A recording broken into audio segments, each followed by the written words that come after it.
Systematic violence continues in Colombia on Monday with the murder of a new social leader. The president of Venezuela, Nicolás Maduro, denounced new attacks against refineries and the national electricity system. Hundreds of South Africans were displaced on the East Coast due to severe weather conditions that affected the country again.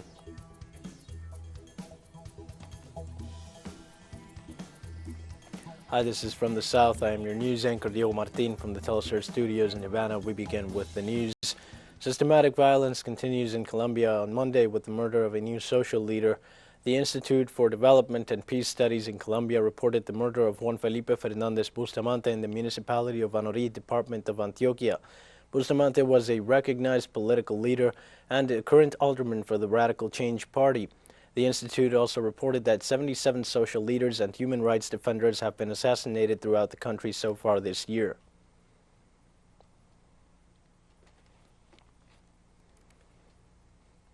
In Colombia on Sunday, presidential candidates closed their electoral campaigns for the elections that will be held on May 29th.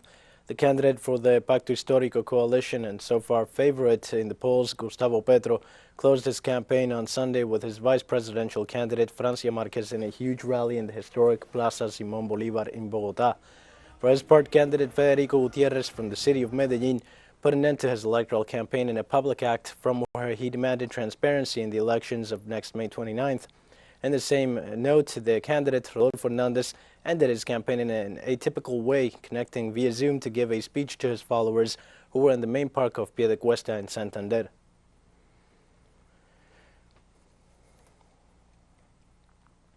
Now, during Iván Duque's administration in Colombia, the strengthening of neoliberal policies triggered a widespread popular discontent, a crisis that worsened amid the pandemic.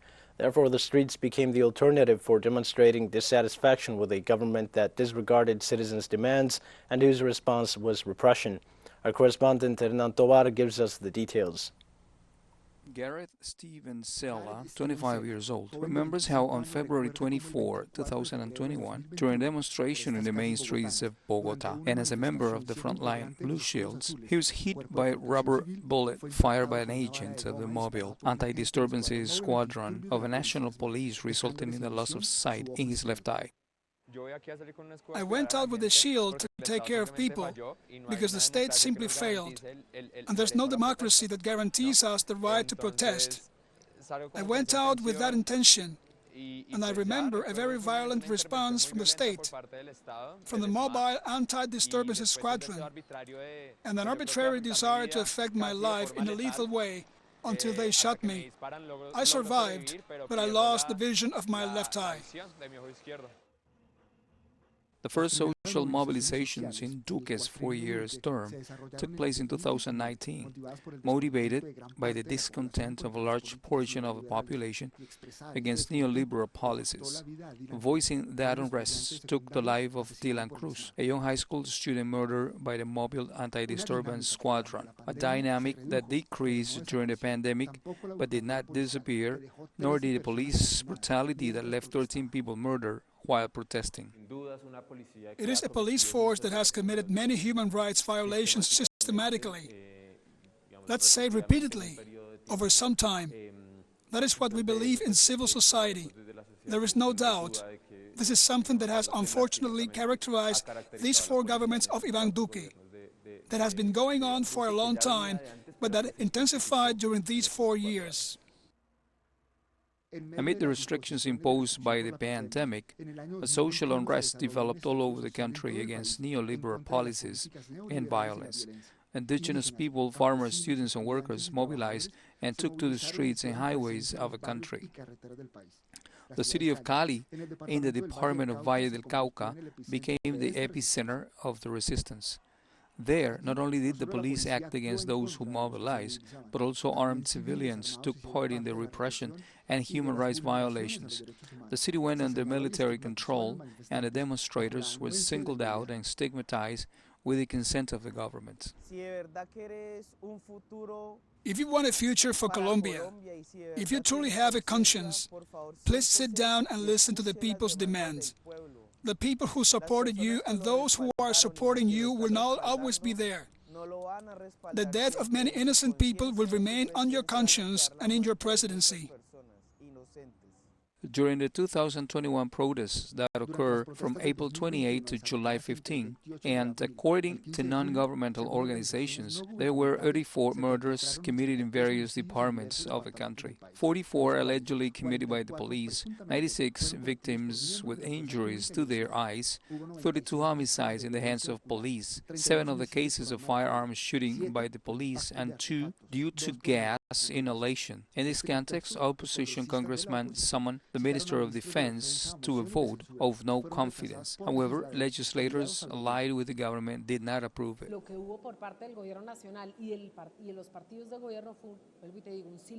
The national government and the ruling parties were shockingly silent and applauded the illegal actions of certain members of the police. It is important to mention that they applauded the illegal actions of certain members of the police. International organizations supported the proposal for police reform. They requested to separate the police from a Ministry of Defense, to draft and approve a law regulating the scope and limitations of the right to protest, but only a law on citizen security, which grants more punitive powers to the police, was processed and approved. Hernán Darío Tobar, Telesur, Bogotá, Colombia. Telesur expands its signal with new satellite parameters. The news media will change its satellite parameters as of June 1st to expand its high-quality signal in Latin America and the Caribbean, both in Spanish and English. Changes will also be implemented in the signal that reaches Europe, the Middle East, and Africa. The news multi-platform will continue to provide truthful content that questions the hegemonic media's narrative through high-quality programming for South and Central America, the Caribbean, the United States, Western Europe, North Africa, and part of the Middle East. Of Mozambique Television and the Ghanaian network Pan-African TV with the aim of strengthening the Latin American. We're going to take a short break now. Please join us again after this.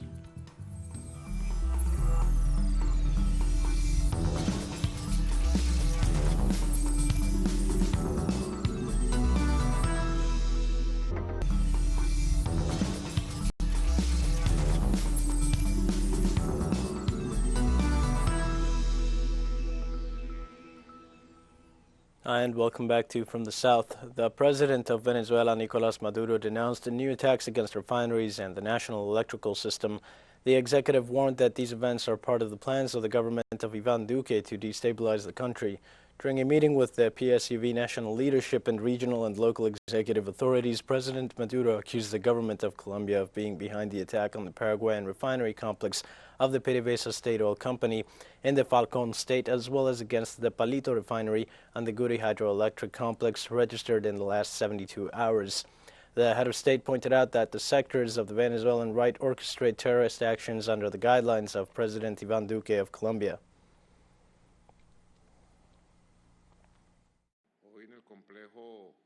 Today, the Paraguayan refinery complex, which suffered a terrorist attack yesterday, fortunately, the security measures allowed to control the terrorist attack against the Paraguayan refinery complex. On Saturday night, the refinery of El Palito has also received attack to its electrical system, a terrorist attack as well. The refineries are also being subjected to attacks by infiltrated enemies,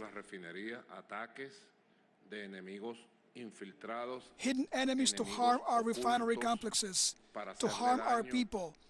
Behind this is the right wing. I denounce it. The wild right wing. The right wing that sells its nation.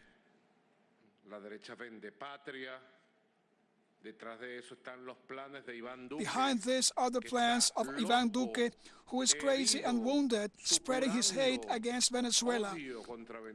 I take this opportunity to inform that the Guri hydroelectric complex also received 2 attacks to its operating system.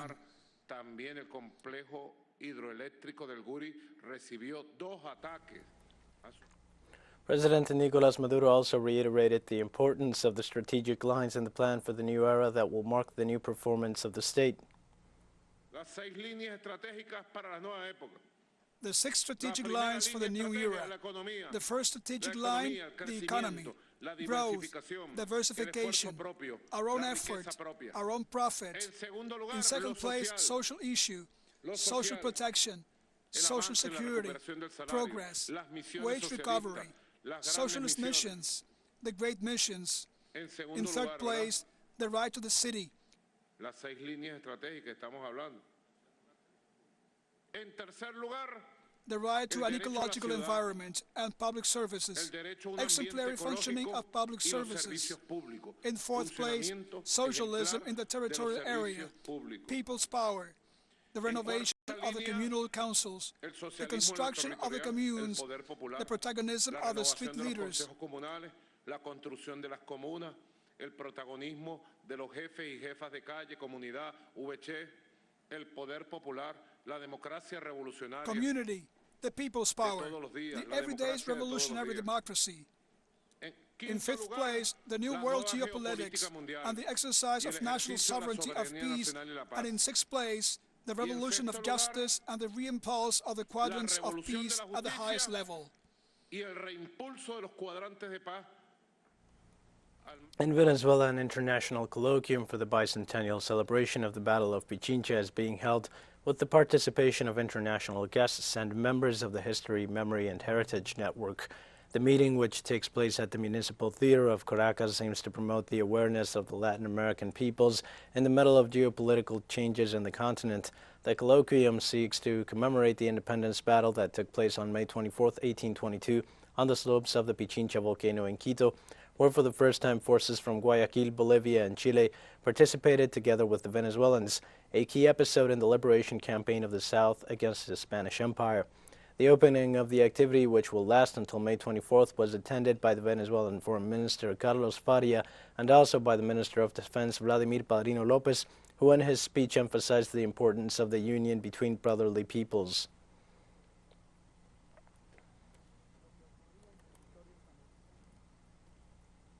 The Bolivian government activated an epidemiological surveillance at border crossings and airports to detect cases of monkeypox. The measure was announced by the Bolivian Minister of Health, Jason Auza, who detailed that monkeypox has already been reported in Europe and a suspected case in Argentina. The health authority assured that the vaccine is the main prevention measure and clarified that at this moment there is no confirmed case of the disease in the region. Auza argued that monkeypox is an infectious and endemic disease that is transmitted from animals to humans and is present mainly in Central and Western Africa.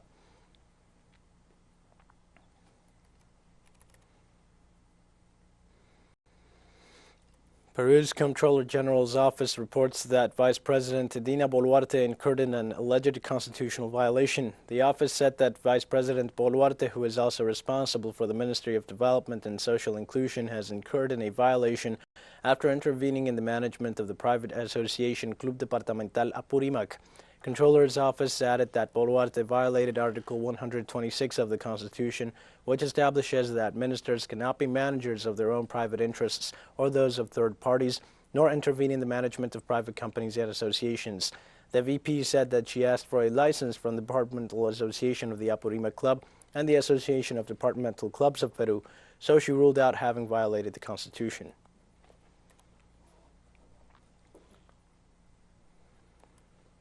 Cuba's Minister of Public Health, Jose Angel Portal Miranda, called on the international community to improve health services worldwide. The Cuban official made the statement during his intervention at the 75th World Health Assembly in Switzerland. Miranda highlighted the different results of his country's health system and highlighted the efforts of Cuban scientists to produce 5 possible vaccines against COVID-19, 3 of which have already been approved for emergency use. The different ministers of health expressed in the meeting their dissatisfaction with the work of Cuban professionals and evaluated new actions to strengthen and enhance Cuban advances in the health field.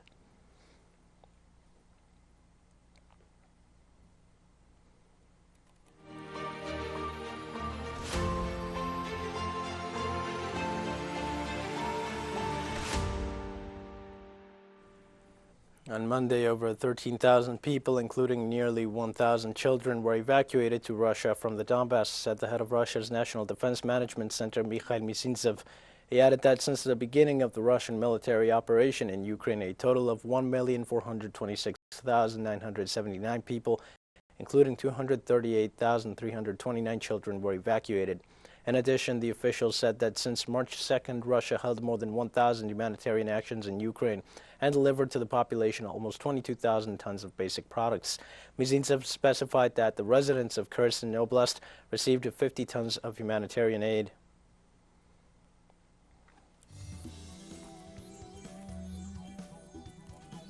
We have more news coming up after a final short break. Please stay with us.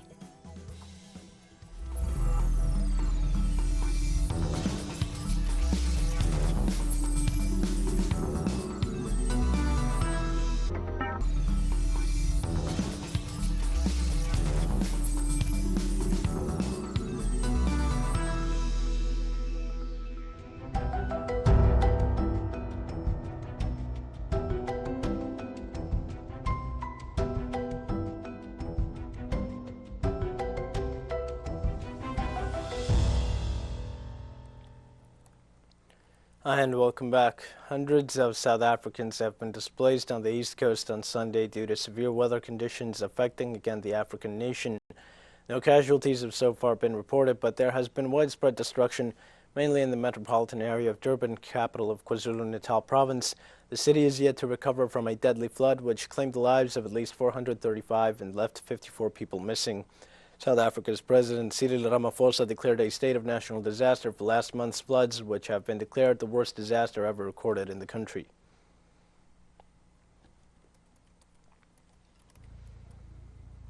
United Nations Mission Civil Affairs Officer in South Sudan called for an urgent recovery and reconciliation process in the southern part of Unity State, where gruesome attacks on communities in the area have resulted in killings, beheadings, sexual violence, and abductions.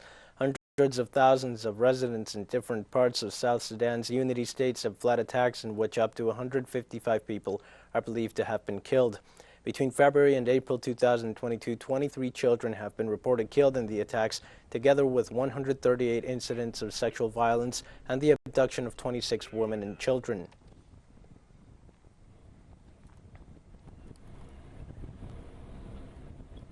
Somalia's new president, Hassan Sheikh Mohamud, took officially charge of the country's government on Monday. Mohamud will have to face several major challenges, such as a historic drought, which could lead to famine and the insecurity resulting from the insurgency of radical Islamists. The new president asked for full support and trust from all Somalis, wherever they were. Hassan Sheikh Mohamud beat outgoing President Mohamed Abdullahi Farmajo in the third round of the country's May 15th elections, garnering 214 votes against the latter's 110 votes.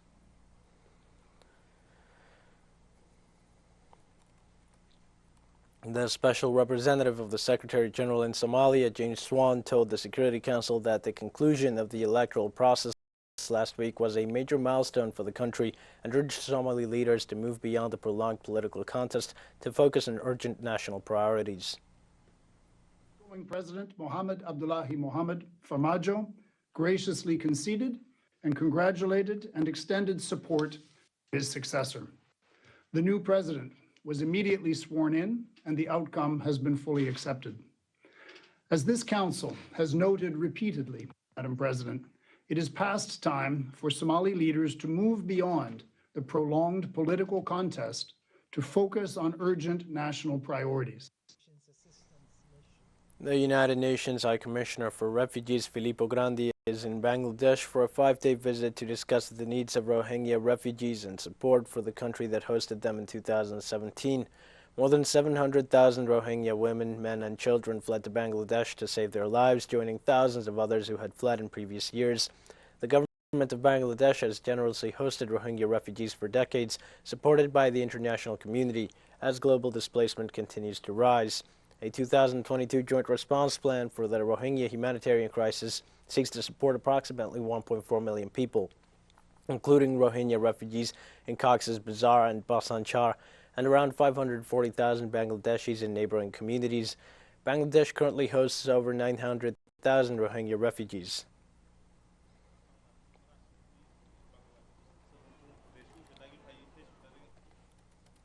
Thousands of protesters took to the streets of the Sudanese capital, Khartoum, and the city of Omdurman, denouncing the October military coup that plunged the country into further turmoil.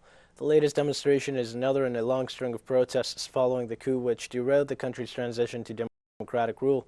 Police fired tear gas at protesters in Omdurman while confrontations took place between the security forces and protesters in some neighborhoods. The demonstrators carried flags, banged instruments, and chanted slogans while marching on the city's streets. Sudan has been politically paralyzed since a coup with near-daily street protests. Authorities launched a major crackdown on protesters. In the past, both live ammunition and tear gas have been used on crowds, and the country's internet and mobile signals were knocked offline, all in efforts to keep people from gathering.